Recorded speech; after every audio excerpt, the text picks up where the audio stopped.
Aabot sa mahigit 1,000 pamilya ang pinalikas mula sa Central Visayas, Davao Region at Caraga dahil sa bagyong Auring, ang unang bagyo sa Philippine Area of Responsibility ngayong 2017.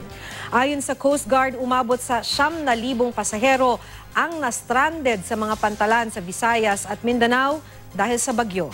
Makibalita tayo kay Jay Sabale. Malaking perwisyo ang idinulot ng 3 araw na walang patid na ulang dala ng bagyong Auring sa Surigao City, sa Surigao del Norte. Ang ilang cargo truck at pampaserong bus hindi muna bumiyahe dahil sa madulas na daan. Kaya ang kotseng ito na naglakas loob na bumiyahe, nahulog sa palayan. Maswerte namang ligtas ang 4 na sakay ng kotse. Inip naman ang mahigit 700 paserong stranded sa Lipata Ferry Terminal matapos makansela ang biyahe nila dahil sa masamang panahon. Nagpaabot na ng tulong ang lokal na pamahalaan ng Lipata sa mga na-stranded na pasero.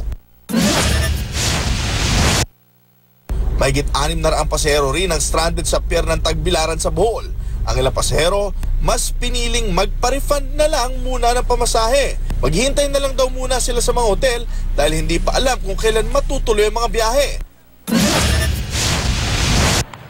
Mahigit 300 pasahero naman ang stranded din sa Ormoc, Leyte. Kinansela kasi ang biyahe ng mga fast craft dahil sa masamang panahon. At sa halip na abutin ng siyam-siyam sa paghihintay ng masasakyan, minabuti ng ilan na umuwi na lang sa kanilang bahay.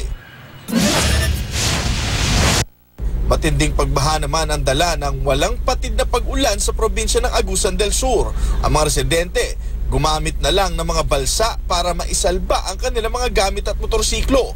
Nilagyan naman ng DPWH ng babala ang mga kalsada na delikado ng daanan sa sobrang taas ng tubig.